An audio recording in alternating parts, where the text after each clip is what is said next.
We've all heard that being productive is good, that having a full schedule is admirable, that the busier we are, the more important we must be. But what if I told you that being busy all the time is slowly killing your mind? Not in a dramatic way like a heart attack after an all-nighter, but in a subtle, invisible, almost spiritual way. The kind of death you don't notice until it's too late. The death of wonder. The death of silence. The death of the self that exists only when the noise stops. Have you ever noticed that people today freak out when they have nothing to do? The moment we feel boredom creeping in, what do? We grab our phones, we scroll, we binge, we fill the space. Because the idea of doing nothing terrifies us. Though, here's the paradox. Boredom is not your enemy, it's your doorway. The danger isn't boredom, the danger is never being bored, because when we're always busy, always stimulated, always scheduled, we never sit still long enough to hear our own thoughts. And even darker, we forget we even have thoughts worth listening to. Let me ask you something that might shake you a little. When was the last time you were truly, completely bored and didn't try to escape it? No phone, no music, no multitasking, just you sitting in the silence. Can't remember? That's not a coincidence. That's a symptom of something much bigger. We're living in an era where being busy is not just common, it's glorified. We post about it. We brag about it. We wear exhaustion like a badge of honor. Click subscribe to this channel to get more topics you love. I only slept 4 hours last night. I haven't had a day off in weeks. I'm just so slammed. But underneath that pride is a deep fear. The fear that if we stop moving, we'll confront something we've been avoiding, ourselves. This is where philosophy steps in, not with answers, but with better questions. What is a life that never stops? Is it lived, or is it performed? Are we doing things because they matter, or just to avoid the discomfort of stillness? And if we've built a life that requires constant motion to feel meaningful, what happens when the motion stops? This is why boredom matters. It's not laziness, it's not emptiness, it's not a glitch in the system. It's a feature of consciousness. Boredom is the space between what is and what could be. It's the birthplace of imagination. It's the silent alarm that tells us, you're not connected to your life right now, go deeper. But instead of listening, we swipe, we scroll past our own souls, and we wonder why we feel lost. Let's go back in time for a second. Think about the great philosophers, Socrates, Descartes, Kierkegaard. Do you think they would have made their discoveries if they were checking email every 5 minutes? No. Their genius came from space, from silence, from boredom. Descartes literally built an entire worldview out of existential doubt. Socrates wandered the streets asking uncomfortable questions. Kierkegaard walked for hours alone in deep contemplation. They needed boredom, because boredom was the soil where insight grew. And yet here we are, in the most advanced, connected, digitized moment in human history, and we're terrified of that soil. We paved it over with apps. We sterilized it with notifications. We replaced deep thought with dopamine hits. But the mind, your mind, wasn't built for constant stimulation. It was built to wander, to reflect, to drift. And when we never give it the chance, we start to lose something ancient and sacred, the ability to be with ourselves. Here's something wild. Neuroscientists have found that the default mode of the brain The state it goes into when we're not focused on a task is more active than when we're doing something. That's right, doing nothing activates the parts of your brain responsible for memory, self-awareness, creativity, and moral reasoning. So when you're bored, your brain is actually working in its most mysterious, powerful way. But we interrupt that state constantly. Why? Because boredom feels uncomfortable. But what if that discomfort is the point? What if boredom is the mirror we avoid because we're afraid we won't like the reflection? Ask yourself this: what have you been distracting yourself from for so long that you no longer even realize you're distracted? That's the philosophical danger of chronic busyness. It's not just that we're tired, it's that we're disconnected from ourselves, from meaning, from thought. And here's where the stakes get even higher. When we're always busy, we become reactive. We stop choosing and start responding. Wake up, email, work, lunch, scroll, task, scroll, sleep, repeat. We lose the space between stimulus and response, and in that space is where freedom lives. Viktor Frankl, a psychiatrist and Holocaust survivor, wrote, "Between stimulus and response, there is a space. In that space is our power to choose our response." In our response lies our growth and our freedom. But if you're always busy, if you never get bored, that space shrinks until one day you don't choose anymore. You react, you perform, you exist, but you don't live. So how do we fix this? How do we reclaim boredom, not as a bug, but as a feature of the human experience? It starts with intentional stillness, not scrolling, not numbing, just being. Sit, walk, stare at the ceiling, watch the clouds, listen to the silence, and resist the urge to fill it. At first, it'll be awful. You'll itch to check your phone, you'll feel like you're wasting time, you'll want to quit. But if you stay, if you endure the boredom, you'll start to hear something. It might be faint at first, a whisper, a forgotten thought, a buried desire. That's you. Not the version of you that's performing for the world, the real you, the one who's been waiting beneath the noise, and slowly something magical happens. Ideas start to surface, questions rise, insights appear. You remember what matters, not because someone told you, but because boredom made space for the truth to emerge. That's the power of nothing. That's the danger of busyness. And that's why we need boredom, not as an escape from life, but as a return to it. In the next part of this journey, we'll go even deeper into the philosophy of silence, how boredom has shaped the greatest art, ideas, and revolutions in human history, and how reclaiming it might be the most radical thing we can do in a world addicted to speed. We'll explore how boredom isn't just a tool, it's a portal to meaning, to creativity, and to the self you forgot you were.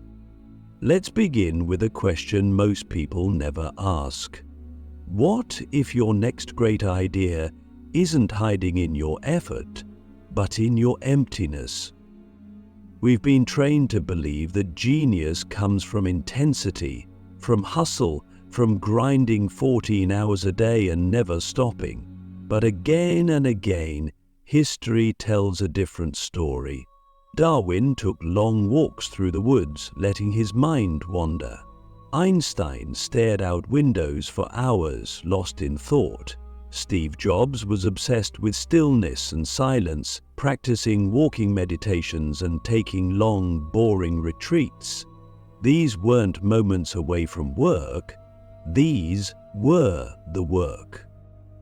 Because boredom, real, sustained boredom, is the birthplace of insight. But let's clarify something. We're not talking about scrolling TikTok for 3 hours and calling it boredom. That's digital anesthesia. True boredom is presence without distraction. It's the moment when your mind, stripped of input, begins to generate output. And that's where the magic happens. Because when you stop feeding your mind constant stimulation, it starts feeding you something else, yourself. You begin to hear thoughts you didn't know you had. You begin to remember things you forgot were important. You begin to feel again, not just react. But here's the strange part. Most of us run from this. We avoid boredom like it's a disease. Why? Because in boredom, we meet the parts of ourselves we've ignored, the questions we pushed down, the dreams we've postponed, the grief we never processed, and that confrontation can feel like chaos. But it's not chaos. It's Uproarheim, Upmarschnik Neisinsee. It's awakening. Let me ask you something. What part of your soul have you silenced by staying constantly stimulated? We all have that part. The artist, the thinker, the child, the rebel, the one who doesn't just follow schedules but questions them, the one who doesn't just consume content but creates it. That part doesn't speak through urgency, it speaks through silence. And when we finally get bored, really bored, it starts talking. Now, let's get even deeper. If boredom leads to creativity, why are we more uncreative than ever? Because we killed the key condition, space. We filled every gap in our day with content. Waiting in line, scroll. Sitting on the toilet, scroll. Lying in bed, scroll. Even our rest is filled with stimulation, so our brains never enter the default mode network, the state where imagination, intuition, and connection flourish. We're not suffering from a lack of ideas, we're suffering from a lack of stillness. And what happens when a culture loses stillness? We don't just stop creating, we stop thinking. We stop asking the big questions, we stop reflecting on our actions. We stop seeing the patterns in our lives because we're too busy reacting to the next notification. And that, right there, is the real danger. Because when you lose the capacity for boredom, you lose the capacity for depth.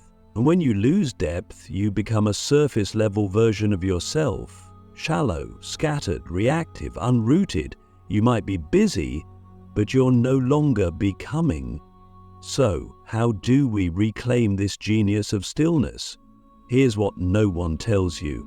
Boredom is a skill. Yes, a skill. One you can train. And just like going to the gym, it doesn't feel good at first. It burns, it's awkward, you'll want to run, but if you stay with it, something shifts. Start small. Put your phone in another room for 20 minutes. Sit on a bench with no podcast. Eat your lunch without a screen. Let your mind wander on purpose. At first you'll feel antsy. You'll think, this is stupid. But that's just your brain detoxing. Pushing through that resistance is the beginning of mental freedom. And once you taste it, even a little, you'll understand why the greatest minds in history protected their boredom like it was sacred, because it is. It's sacred because it makes space for what's real. When you remove the noise, you start seeing what matters. You realize you've been chasing things you don't care about. You realize the solution to your problem has been inside you for weeks. You just never slowed down enough to hear it. You realize your intuition, your genius, your truth, they aren't gone. They're just buried beneath the avalanche of activity. Stillness is the shovel, boredom is the key. And here's where it gets cosmic. Every major spiritual tradition in history, Buddhism, Christianity, Taoism, Stoicism, has a version of this truth. They all talk about silence. They all emphasize solitude. They all teach that wisdom comes not through constant doing, but through conscious non-doing. Even Nietzsche, the great challenger of religion, said, "He who cannot endure boredom is a slave to impulse, a slave to distraction, a slave to the need to feel busy just to feel valuable." But what if your deepest value isn't in what you do, but in what you see when you stop doing? Let me ask you a question that might change the way you live. If you stopped doing everything for a day, who would you be? Not your job, not your schedule, not your followers, just you. If that question scares you, that's not a flaw, that's a flag, a signal, a whisper from the parts of you that miss being seen. And here's the twist. Once you build a relationship with boredom, you stop fearing it. Instead, you crave it. You look forward to those quiet moments. You begin to realize that your most creative, most alive, most you self emerges when the world goes quiet. And that's not just a productivity hack. That's philosophy in motion. That's the radical idea that you don't need more to feel more. You need less noise, less hustle, less chasing, more space, more stillness, more you.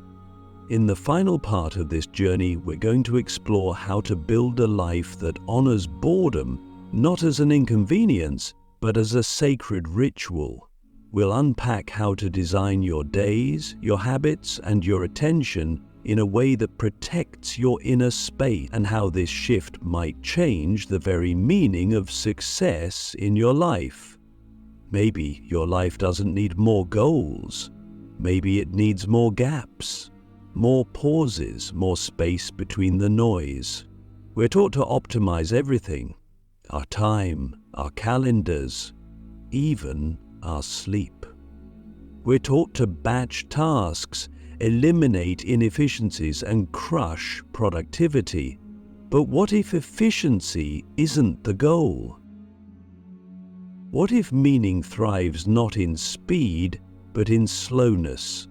What if the most important moments in your life didn't come from a master plan, but from a moment of stillness you never expected?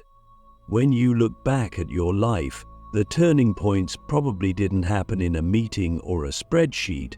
They happened in a pause, a long walk, a quiet night, a moment when the world stopped and something inside you spoke. But here's the problem. We no longer design for those moments. We design for momentum. We design for motion.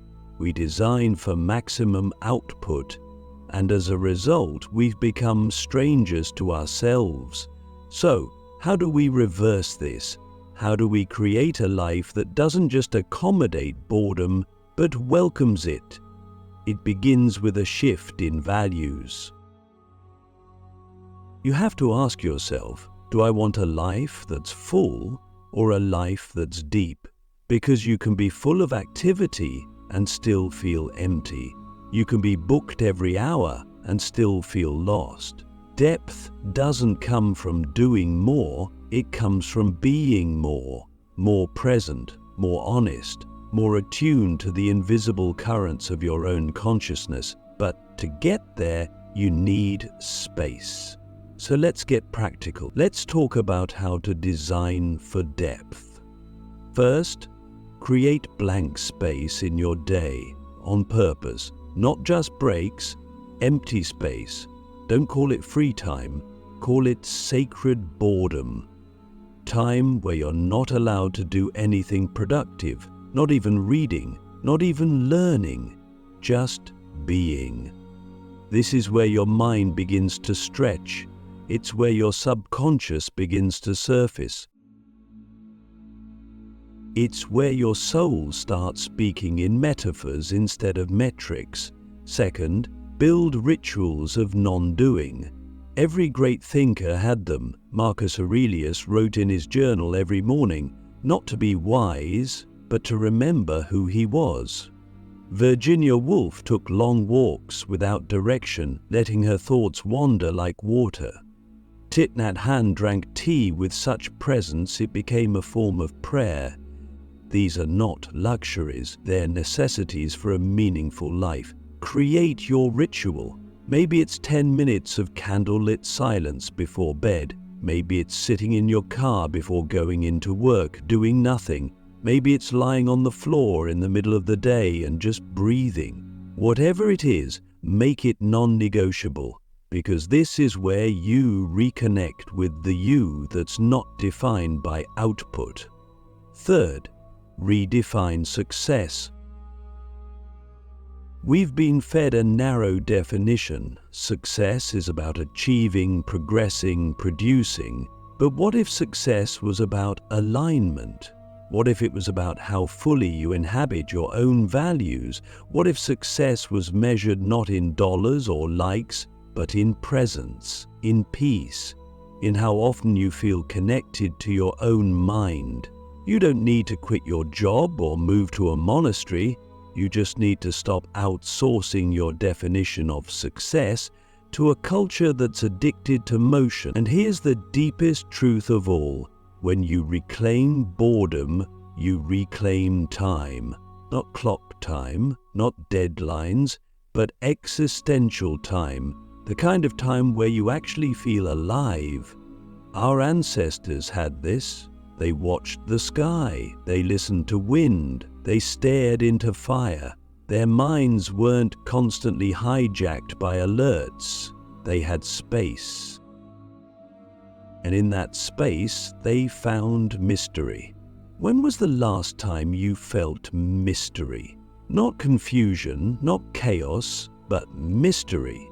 The sense that life is deeper than what you can explain, that you are more than what you can prove, that there's something sacred happening right now underneath the noise. Boredom is the portal to that mystery. It's the crack in the wall of constant doing, and through that crack, the soul slips in. Now, this isn't easy. We're addicted to stimulation for a reason. It's easier to scroll than to sit with sorrow. It's easier to check email than to face existential doubt. It's easier to stay busy than to wonder, why am I doing any of this? But the questions that boredom brings up, they're the real ones. They're the ones that shape a meaningful life. So if you're brave enough, start asking, what am I avoiding with all this activity? What am I afraid I'll feel if I stop? What truth is waiting for me in the silence? And most of all, what kind of person would I become if I gave myself the space to really think? Not think in a reactive, goal-driven way, but think like a philosopher. Think like a poet. Think like a human being who's more than a checklist. Because here's the final paradox.